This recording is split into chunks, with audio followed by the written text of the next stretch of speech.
Bonjour. Le processus d'élaboration du budget de l'exercice 2022 est lancé en République démocratique du Congo. D'après le cadre budgétaire à moyen terme qui est au centre des travaux d'orientation budgétaire, plusieurs enseignements sont donc à relever. Selon ce document, les dépenses du pouvoir central sont estimées à hauteur de 17 321 milliards de francs congolais, soit une somme équivalente à 8,7 milliards de dollars américains pour l'exercice 2022. Cependant, les recettes du pouvoir central sont estimées pour le même exercice à 14 498 milliards de francs congolais, soit environ 7 milliards de dollars américains. Il se dégage donc un solde négatif de l'ordre de 2 milliards de dollars par rapport au budget général.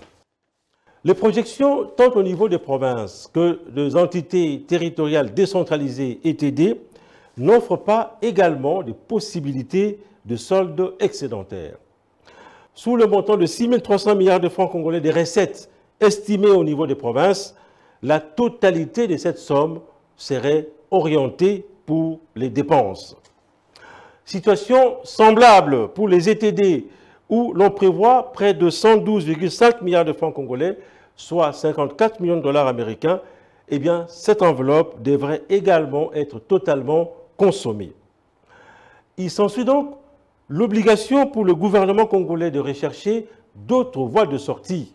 En effet, le gouvernement congolais n'aurait pas d'autre choix que de recourir à l'endettement ou encore à se mettre à la recherche des financements internes avec notamment le bon du Trésor ou encore des financements externes avec des emprunts projets et des emprunts programmes. Suivant les projections du comité permanent du cadrage macroéconomique, en termes de recettes, l'orientation de la politique budgétaire devrait viser le relèvement des ressources propres, notamment à travers la lutte contre la fraude fiscale et douanière, ainsi que la mise en œuvre de réformes fiscales. L'on s'attend donc à une croissance économique de l'ordre de 5,6% en 2022, 6,6% en 2023 et à 6,8% en 2024. Et tout cela dans un contexte où la croissance mondiale devrait s'établir à 3,4% en 2022. Entre 2023 et 2024, elle devrait être la plus modérée possible pour s'établir à 3,3%.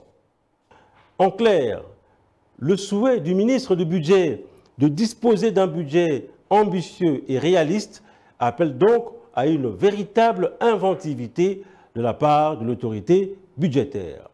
Merci de nous avoir suivis.